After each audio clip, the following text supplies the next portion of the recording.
নমস্কার, জ্ঞান সঙ্গমে সবাইকে স্বাগত। আজকের নলেজ পয়েন্ট হলো শিব ও কৃষ্ণ এক। গুরুজি বলছেন, দেবদূতেরা হলেন বৃহৎ সত্তারই একটি অংশ। অসীমের রয়েছে নানা গুণ এবং নির্দিষ্ট গুণগুলো নাম ধারণ করে। তাদের বলা হয় দেবদূত।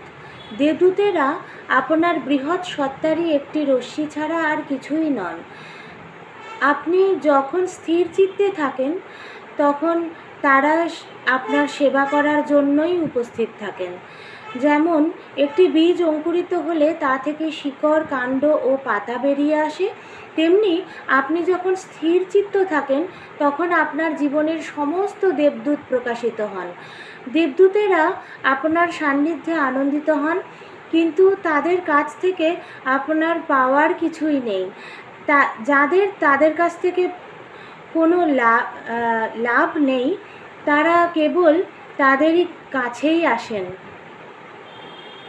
দেবদূতেরা আপনার প্রসারিত বাহুর মতো। যেমন সাদা সূর্যালোকের মধ্যে সমস্ত রং উপস্থিত থাকে, তেমনি সমস্ত দেবদূত আপনার উচ্চতর সত্তার মধ্যে উপস্থিত থাকেন। আনন্দই তাদের শ্বাস, বৈরাগ্যই তাদের আবাস। যে চেতনা আনন্দময়, নিষ্পাপ, সর্বব্যাপী এবং বৈরাগ্যের দাতা, তিনি শিব। কৃষ্ণ হলেন শিবের বাহ্যিক প্রকাশ এবং শিব হলেন কৃষ্ণের অন্তরের নীরবতা। জয় গুরুদেব।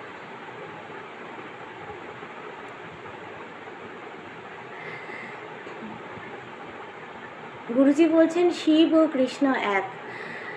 তো আমরা মানে এই কথাগুলো ভীষণ ভীষণ ভীষণ মানে আত্মীকরণ করার মতন। সেটা হচ্ছে যে দেবদূতেরা আপনার বৃহৎ সত্তারই একটি রশ্মি ছাড়া আর কিছুই নন। ভীষণ ইম্পর্টেন্ট কথা, আপনি যখন স্থির চিত্তে থাকেন তখন তারা আপনার সেবা করার জন্যই উপস্থিত থাকেন।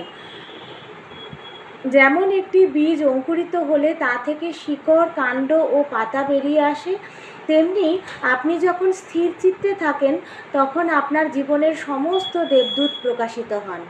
দেবদূতেরা আপনার সান্নিধ্যে আনন্দিত হন।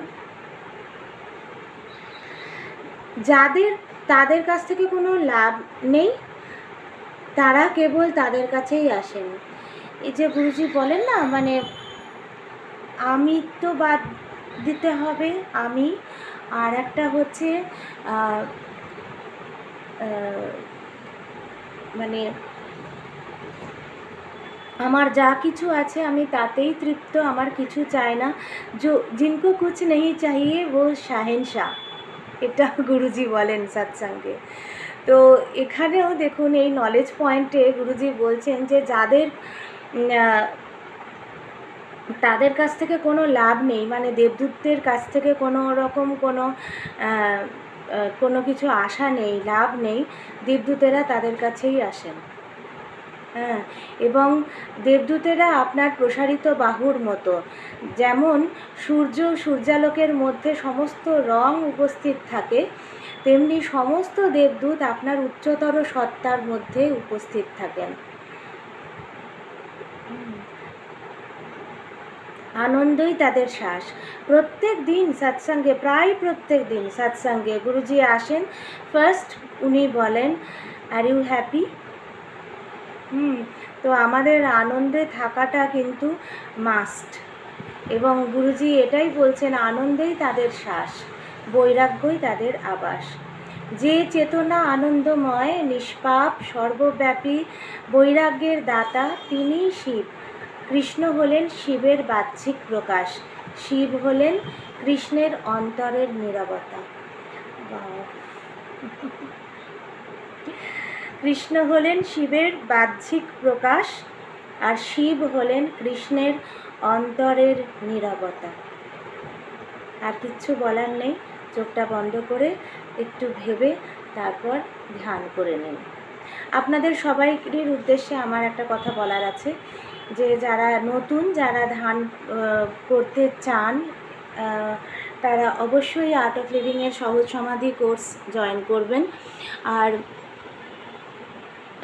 বাড়িতে গাইডেড মেডিটেশন বাই গুরুদেব শ্রী শ্রী রবিশঙ্করজি ইউটিউব চ্যানেল থেকে আপনারা পেয়ে যাবেন। ধ্যানের গাইডেড মেডিটেশন আছে, অনেক অনেক আছে গুরুজির ভয়েসে, গুরুজির গাইডেড মেডিটেশন। তো অবশ্যই সেগুলো করবেন। সবাই ভালো থাকবেন, সুস্থ থাকবেন, আনন্দে থাকবেন। নমস্কার, দেখা হচ্ছে পরবর্তী এপিসোডে। ভালো থাকুন, নমস্কার।